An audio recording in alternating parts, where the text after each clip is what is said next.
the town of Great Barrington. As you know, I worked for Great Barrington for approximately 6 years, and specifically as head groundskeeper of cemeteries and parks for approximately a year, until March 30th, 2018. On March 30, 2018, I signed a document resigning my position. My resignation was not voluntary in the sense that I wanted to leave the job. I loved my job with the town and worked very hard at it. I don't believe you could find anyone that could honestly say I didn't perform my job successfully and with all my ability. I've always taken my job seriously and worked my hardest to succeed. I'm here today to do what I can to clear a cloud that hangs over my reputation due to information that was provided to and then published by the Berkshire Eagle and Berkshire Record in April of 2018. The information published by the newspapers insinuated that I had stolen gasoline from the town. One article specifically listed my name, but many people in this small town knew exactly who both articles were referring to. The publication of these incorrect insinuations caused my family and me tremendous stress and hurt my reputation. Prior to the newspaper articles being published, I did reluctantly sign a document provided by the town resigning my head groundskeeper's job. In March of 2018, the town had claimed that $250 worth of gasoline was unaccounted for from my department. The town alleged that I was responsible for the $250 of missing gas.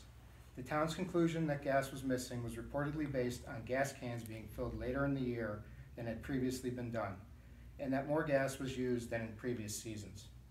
Their link to me was that the gas key fob that was assigned to my name as head groundkeeper was the key fob that was used to draw the gas. From the very instant I was accused, I denied that there was any shortage or misuse of gas and that I had done anything wrong. On March 21st, 2018, I wrote a full letter to the town outlining where all the supposedly missing gas was and accounted for every drop. As I wrote in that letter, 213 gallons of the supposed 364 missing gallons was accounted for by the gasoline that was sitting in the filled machines and cans in the shop and vault. As mechanical people know, machines get filled with treated gasoline for proper winter storage. Cans are filled for immediate access to gas for winter machine use instead of inefficiently having to bring machines repeatedly to the tanks to fill in a storm. The claim that the remaining 151 gallons was missing was based on an assumption that the gas was missing because more was used from the time frame of November 1st, 2017 until March 18th, 2018 than had been used in the same period of time during the prior year. As I explained in my March 21st letter, though, there were multiple reasons for the increased gas use compared to the prior year. I broke those reasons down in detail and by gallon of gas used in my March 21st letter. But in summary, those reasons included: 1, an extended mowing and bagging season that lasted well into November of 2017. 2, in 2017, an additional employee was hired so that 3 people were operating machines instead of only 2 in 2016, which created more efficient employee hours but less efficient gas usage with extra machines running. And 3, in 2017, we purchased a new gasoline truck that replaced the diesel truck that was used in the same time frame in 2016.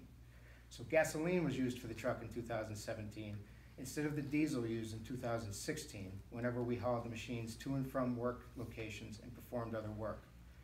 Not even including the other reasons for increased gas use, simply filling the roughly 20-gallon work truck's gas tank a mere 8 times over the 19-week period in question would account for more than the entire 151 remaining gallons. By memory, we filled the work truck once every week. Finally, as was the town practice at the time, my assigned gas key fob was used by other members of my crew, even though it was registered under my name as head groundskeeper.